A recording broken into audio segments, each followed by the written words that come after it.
Ciao a tutti. Sono molto emozionato, io penso di non riuscire a dire tutto, o almeno spero di dirlo nel modo migliore. Io non credevo fosse così difficile. Non è vero, dai.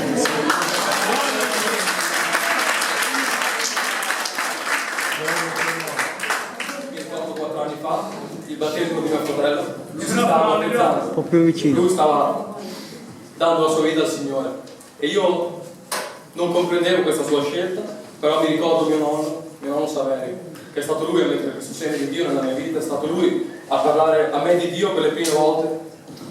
Era il 1997, ho ancora dei suoi bigliettini quando lui mi invitava a pregare, mi parlava di Dio, mi parlava di questo Dio meraviglioso che avrebbe potuto salvare la mia vita, che avrebbe potuto stravolgere la mia vita. E mi ricordo proprio in quel giorno, al battesimo di mio fratello, mio nonno disse, in tempi non sospetti, mio nonno disse, io ritornerò, ci sarà un altro battesimo e io ritornerò per battezzarmi. Lui era forte delle promesse che Dio gli aveva fatto.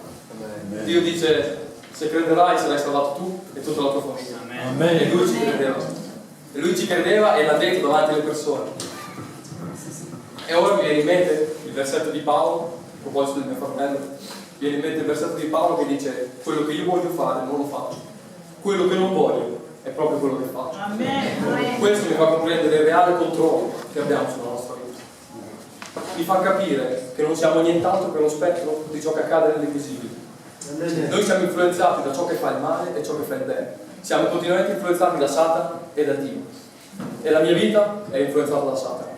Purtroppo era così. Io vivevo, ero vittima di un sistema che mi teneva schiavo. Mi teneva schiavo e legato al peccato. Io non credevo nell'amore, io non avevo speranza, fumavo le canne, fumavo tante sigarette. Per me il divertimento era questo, ce l'avevo col mondo, ce l'avevo con la vita. Non riuscivo a trovare la felicità. Io non sapevo, non avevo uno scopo. E per me la vita era questo. Finché non sono entrato nel santuario di Dio.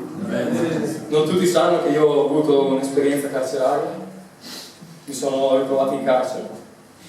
Proprio per questa mia vita un po' spericolata. Però io ringrazio Dio per questo. Di certo non l'ha scelto Lui, però ha usato questo momento. Ha usato questo momento. Io mi ricordo, ero in carcere, non avevo più speranza. Chi mi diceva devi stare qui 3 anni, chi mi diceva 4 anni, non avevo più forze per lottare. Io non potevo fare niente per salvare ciò che oramai avevo fatto. Però mi ricordai di ciò che mi dicevano di Dio. Dio era meraviglioso, Dio mi poteva salvare. Io feci una preghiera e dissi, Signore, io ho sentito già parlare di te. E se è vero quello che dicono loro, tu adesso devi intervenire nella mia vita. Adesso è il momento giusto perché io ti sto cercando, io ti sto chiamando. Mi ricordo che io vivevo una vita nel mio cuore, c'erano i soldi, io vedevo la vita come i soldi, la felicità. Per me i soldi potevano dare la felicità e nel mio cuore c'era questo. Ma in quel momento il Signore mi parlò e mi rivolse la parola che dovrei leggere, dicendomi, cercherai l'Eterno il tuo Dio, lo troverai se lo cercherai con tutto il tuo cuore e con tutta la tua anima. Quando ti troverai nell'angoscia, negli ultimi tempi, tornerai all'Eterno, il tuo Dio, e darai ascolto alla sua voce, poiché l'Eterno il tuo Dio è un Dio misericordioso, egli non ti abbandonerà e non ti distruggerà, non dimenticherà il patto che giurò ai tuoi padri. Ora io ero sconvolto, non avevo mai sentito la voce di Dio, ma quella volta Dio mi aveva parlato, era diretto al mio cuore. La voce di Dio era arrivata, dritta, aveva perforato ogni muro, ogni barriera. I muri del carcere non c'erano più. Dio era con me, Dio mi aveva parlato, Dio mi diceva, si era presentato a me dicendomi, io sono il tuo Dio, io ti salverò. Però ero confuso. Signore, perché tu non mi hai sentito fino adesso? Io ti ho cercato. Perché tu non mi hai mai parlato della mia vita? Eppure io ti cercavo. E il Signore non si è fatto attendere. Mi ha parlato attraverso un versetto, il Matteo 21, che adesso prendiamo, un attimo di pazienza.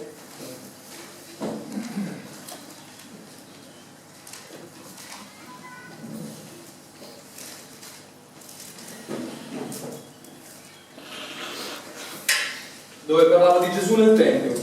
Non tutti conoscono, forse è meglio che lo leggiamo. Poi Gesù entrò nel Tempio di Dio. Ne scacciò tutti coloro che nel Tempio vendevano e compravano, e rovesciò le tavole dei cambiavalute e le sedie dei venditori e corrotti. E disse loro: sta scritto, la mia casa sarà chiamata casa di orazione, ma voi ne avete fatto un covo di ladroni. Allora vennero da lui nel tempio ciechi e zoppi, ed egli le guarì. Io questo versetto mi ricordo la mia vita. Nel mio cuore c'erano i soldi, il denaro e il successo. Io vedevo loro, vedevo queste cose come una possibile felicità nella mia vita. Ma Dio mi stava parlando attraverso questo versetto. Mi stava dicendo: io entrerò nel tuo cuore, e quando queste cose non saranno più parcheggiate lì nel tuo cuore, quando i soldi non avrebbero potuto salvarmi dal carcere, quando il successo non avrebbe potuto darmi niente, allora io parlai a Dio con il mio cuore. E quando questi desideri non c'erano più, ecco che Gesù qui in questo versetto salva, guarisce i ciechi e gli zoppi. Ed ecco che il Signore faceva posto nel mio cuore e mi stava mostrando la sua verità, mi stava mostrando la sua grandezza e mi iniziava a far camminare nelle sue vie. Grazie Signore. Io veramente mi ricordo questi momenti, sono stati più sconvolgenti, sono stati momenti in cui io stavo male sicuramente, ma sono stati i momenti migliori dove io ho incontrato Dio. Mi ricordo che il Signore, un attimo solo che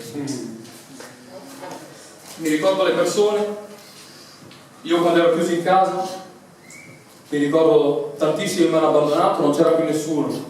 Mi ricordo che addirittura feci richiesta a un'associazione di volontariato perché volevo uscire, era l'unico modo per uscire. E loro mi risposero che il mio reato recava loro imbarazzo. Dio non si è vergognato di me. Amen. Dio non si è assolutamente vergognato di me. Mi ha guardato quando ero ancora sporco nel peccato, ero morto, pieno di sangue, lì in mezzo al peccato. Lui mi ha dato la mano e mi ha rialzato. Ed è per questo che oggi dico che non mi vergogno di dire che Gesù è il Signore, che Dio l'ha risuscitato dai morti. Alleluia, grazie Signore. È un bel giorno oggi, Signore, veramente è una gioia immensa, è un profondo amore che Dio mette nei nostri cuori. Luigi, è arrivato il tuo momento, che tu hai messo la tua vita nelle mani del Signore. Vuoi accettare Gesù come personale salvatore? Sì, lo voglio. Rinuncia a Satana? Sì. Io ti battezzo nel nome del Padre, del Figlio e dello Spirito Santo. Amen.